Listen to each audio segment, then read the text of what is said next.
Chloe? You got a little something on your legs there.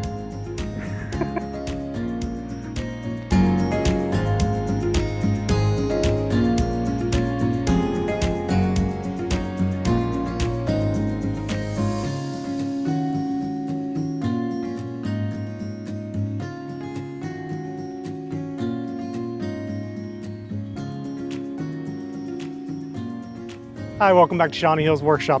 We are having an absolutely amazing weekend here in Central Kentucky. It is just absolutely beautiful. The sun's shining, it's up in the 70s. I couldn't be enjoying myself anymore. We have been extremely busy today. Alyssa and I finished up putting the coat of stain and sealer on the raised garden bed, and the kids sprayed all the mud off of the truck, trailer, and the Kubota. Between going and getting the logs from the park and then helping my neighbor move the dirt, they were dirty. There was caked on dirt everywhere, just mud coming out of the back. So it was nice to get that sprayed off, cleaned up. Well, we're going to see if we can't get the log arch fixed today. Now, I don't intend this to be long-term. I think I'm going to rebuild the log arch, but I think I can repair it enough to get a couple of the logs that I have lined up that I need to get. And I want to do that just so I can continue to learn with it and make sure that whatever my next version is, it's the final version that I make, that I don't learn something else that I dislike. So I'm going to see if I can't fix it enough to where it'll mount back up and work for me. And we got a lot more logs to get.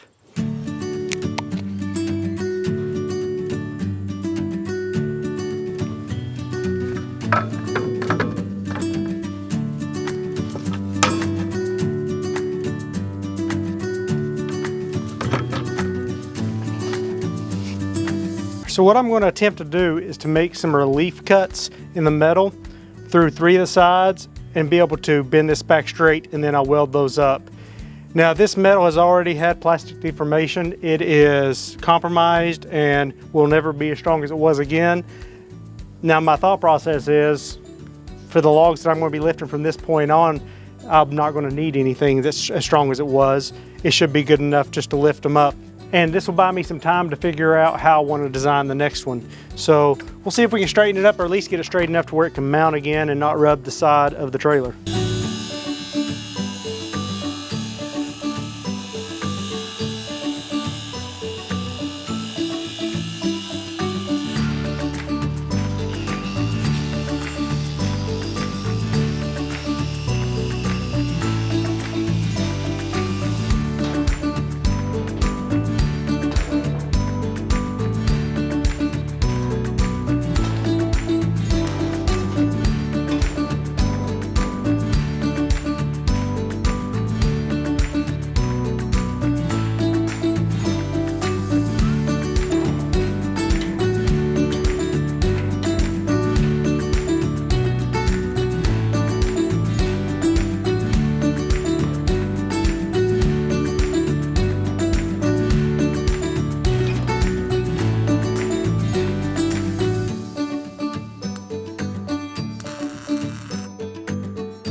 I can't speak enough to the importance of having a good quality first aid kit.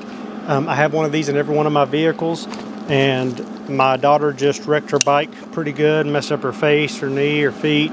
But I had everything I needed right here to get her cleaned up and bandaged up, and now she's sitting up with a ice pack on her head. But yeah, like I said, I've got one of these in each one of my vehicle. I have one back here in the shop. I have one in my house. They're expensive. I get it, and I know that people have a hard time justifying it, but you know, I can take care of pretty much anything from a broken limb to a major laceration with what's in here. Now, I am somewhat limited. You can only prepare for so much, but you know, it's better than nothing. And so, yeah, well, let's get back to the arch. Just want to take a second to talk about that. This is a new one I'd gotten when I got this vehicle. One of the first things I do is I outfit my vehicle with the everyday carry. and this is mounted within reach of the driver's seat. I'll actually be doing a video here pretty soon. I think I'm gonna go through my everyday carry to show everybody what it is and why I do it, and my thought process behind it.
Well, it moves free again without rubbing the trailer. After I ended up cutting and welding the way I talked about, I decided to go ahead and put a piece of angle iron welded around just to give it a little extra stiffness there. That's a pretty crappy piece of angle iron, but I think, you know, for all intents and purposes, it's added quite a bit more strength than it'll need. So I've got 2 subscribers that are giving me some logs that I've got to get up with here in the next couple weeks. So glad to have the arch back up and running. I'm going to do some thinking between now and when I make the first run here in a week or so, and see if there's any other improvements I want to make. But glad to have it back up and working again. Well, if you got any ideas for ways I can improve for Arch 2.0, let me know. That'll probably be, I would say it'll be in the spring. I don't see myself doing anything else over the winter.